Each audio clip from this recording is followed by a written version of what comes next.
అందరికీ నమస్తే. ఈ వీడియో చూస్తున్న ప్రతి ఒక్కరికి నా హృదయపూర్వకమైన వందనాలు.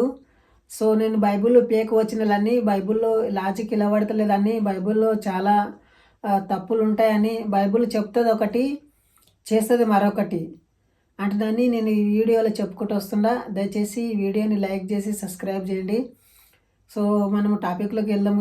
ఇక్కడ ఏం జరుగుతుందంటే, ఒక దేవదూత వచ్చి ఈ అమ్మకు అడుగుతుంది. ఎవరికి? మరియమ్మకి అంటది. ప్రజలందరికీ కలగబోవు మహా సంతోషకరమైన వార్త నీకు తెలుపుతా అని చెప్తుంది. ప్రజలందరికీ కలగబోవు మహా సంతోషకరమైన వార్త నేను మీకు చెప్తా అని దేవదూత వచ్చి మరియమ్మకి అంటది. అప్పుడు మరియమ్మ ఏమంటది? ఏమిటి ఆ శుభవార్త అంటనంటే, నీ గర్భంలో యేసుక్రీస్తు పుడతాడు, ప్రజలందరికీ సంతోషకరమైన వార్త అని దేవదూత చెప్తుంది. సరే అని అక్కడ ఉన్న ఊరంతా మొత్తం మంది అందరూ సంతోషిస్తారు ఆ మాట విని. అరే, దేవుడు పుడతాడంట కదా, ఈ అమ్మ పట్ల దేవుడు పుడతాడు కదా అంటారని అందరూ సంతోషిస్తుంటారు. ఆ అమ్మ పుట్టేటి దినాలు రానే వచ్చింది. రచినప్పుడు పిల్లవాడు పుట్టినప్పుడు అక్కడున్న 2000 మందివి కూడా కాన్పులైంట్. అంటే 2000 కంటే ఎక్కువ పెద్ద ఊర్లో 2000 కంటే ఎక్కువ ఆ కంట్రీ, అతను పుట్టిన కంట్రీలో మొత్తము 2000 కంటే ఎక్కువ పిల్లలు కూడా పుట్టింటారంట ఆ సంవత్సరంలో. ఏ రోజు రాజుకు గొత్తైపోతుంది, ఇతని యేసు ప్రభు రాజు అవుతాడు, నా రాజరికం పోతుందని. అతను ఏం చేస్తాడంటే ఆ కంట్రీలో ఉన్న మొత్తం మందిని అందరం చంపిస్తారు. ఇంచుమించు 2000 కంటే ఎక్కువ పిల్లలని తలకాయలు కోసి చంపేస్తారు. ఇది ఎక్కడిది? దేవదూత వచ్చి ఏం చెప్పే? ప్రజలందరికీ కలగబోవు మహా సంతోషకరమైన వార్త నేను నీకు తెలియబోతున్నాడనని మరియమ్మ కంటే, వీళ్ళు ఏం చేస్తున్నారంటే పిల్లలని ఎత్తుకొని దాపెట్టుకొని పోతే ఒక్కరినొకరిని పట్టి గుంజి పసి పిల్లలను తలకాయలు కోసేస్తారు. యేసుప్రభు పుట్టినప్పుడు ఇదేనా మహా సంతోషకరమైన వార్త? అసలు వాళ్ళు ఏమంటున్నారు? ఆ దుర్మార్గుడు ఏనుకు పుట్టేనేమో మా పిల్లలందరూ చచ్చిపోయినంటే అనుకుని ఉండొచ్చు కదా. 2000 పసిపిల్లల రక్తం ఇట్లా నేలలై పారింది ఆ కాలంలో, యేసుప్రభు కాలంలో. దయచేసి వాస్తవాన్ని గ్రహించండి. అక్కడ క్లియర్గా రాసి ఉండదు, ఇంచుమించు 2000 మంది పిల్లలని చంపేసిండ్రంట. ఈ వార్త మీకు కూడా ఎరుకుంటుంది. ప్రతి క్రైస్తవుడు కూడా ఈ వీడియో చూడలే, బాగా ఆలోచన చేయండి. యేసుక్రీస్తు పుట్టినప్పుడు 2000 మంది పిల్లలను చంపేసిండ్రు. అది బైబిల్లో ఉంటుంది, అది మీకు కూడా ఎరక. కానీ మీరు దాన్ని తేలికగా తీసుకుంటలేరు. రక్షకుడు పుట్టే అని క్రిస్మస్ సంబరాలు చేసుకుంటా పాటలు పాడుకుంటారు. కానీ అతను పుట్టడానికి కారణము 2000 కంటే ఎక్కువ పిల్లలు బలిదానం అయిపోయిండ్రు.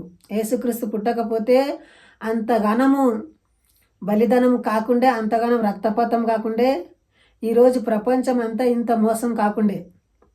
దయచేసి ఆలోచించండి. ప్రతి ఒక్కరు మోసపోరాదని ఈ వీడియో చూస్తున్నా. ముఖ్యంగా ఈ వీడియో చేసే ఉద్దేశం ఏమిటంటే, హిందూ జనులు చాలా మోసపోతున్నారు. హిందువులకు సువార్త ప్రకటించబడుతున్నది, హిందువులు అంతా కన్వర్ట్ క్రిస్టియన్లు అయిపోతున్నారు. వాళ్ళందరి కోసమే నేను ఈ యొక్క మాట చెప్తున్నా. క్రిస్టియానిటీలో ఏమాత్రము సత్యము కానీ లేకుంటుంది, దాన్ని ఫేక్ వచనాలు ఉంటాయి. చెప్తుంది ఒకటి, చేస్తారు మళ్ళొకటి. ఈరోజు నేను చెప్పబోయే వాక్యం ఏమిటంటే, మత్తయి సువార్త 1వ అధ్యాయము 17వ వచనం చదువుతున్నా.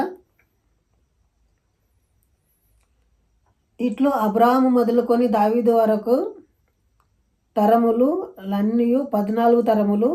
దావీదు మొదలుకొని యూదులు బబులోనుకు కొనిపోయిన కాలము వరకు 14 తరములు. బబులోనుకు కొనిపోయబడిన మొదలుకొని క్రీస్తు వరకు 14 తరములు.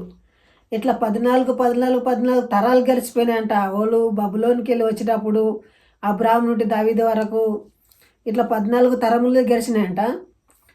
యేసుప్రభు ఏమంటాడంటే, ఇన్ని 14 తరములు గడిస్తే ఇతను వచ్చేయమంటాడంట, ఈ తరమే గతించదు అంటని చెప్పిండు. ఏం చెప్పిండు? యేసుక్రీస్తుకు ఏం చెప్పిండు శిష్యులకు? ప్రభువా, నీ రాజ్యం ఎప్పుడొస్తుంది? నీవు రెండో రాకడ ఎప్పుడొస్తుంది? దానికి సూచనలు ఏమిటివి? దానికి ఎట్లా జరుగుతుంది నాకు చెప్పుమని అంటానంటే, మత్తయి సువార్త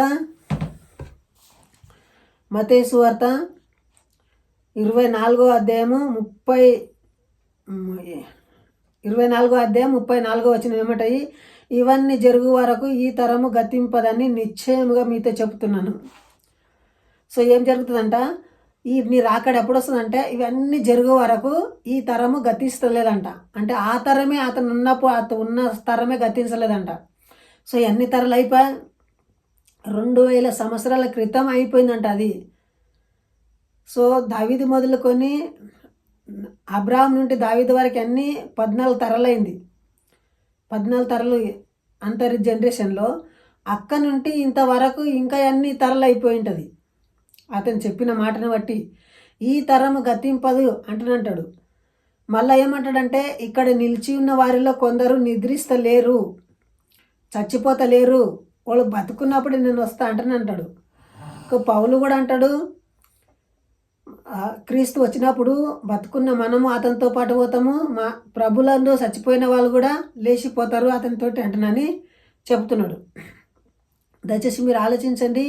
ఇక్కడ ఇంతవరకు ఏమీ జరగలేదు.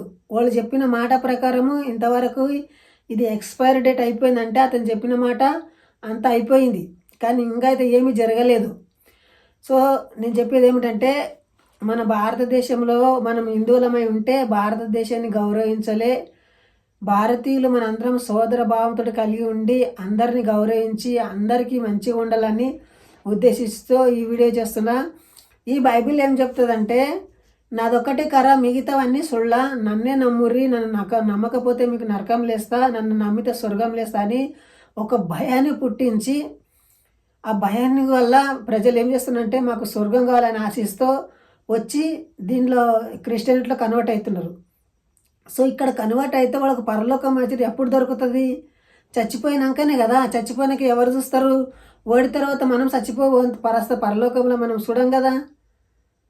సో దయచేసి ఇలాంటి మాయమాటలు నమ్మి మనల్ని మనం మోసపుచ్చుకుని రాదు. నేను చెప్పిన దాంట్లో మాటల్లో కడబడి ఉండొచ్చు, కానీ నేను చెప్పేది నిజము.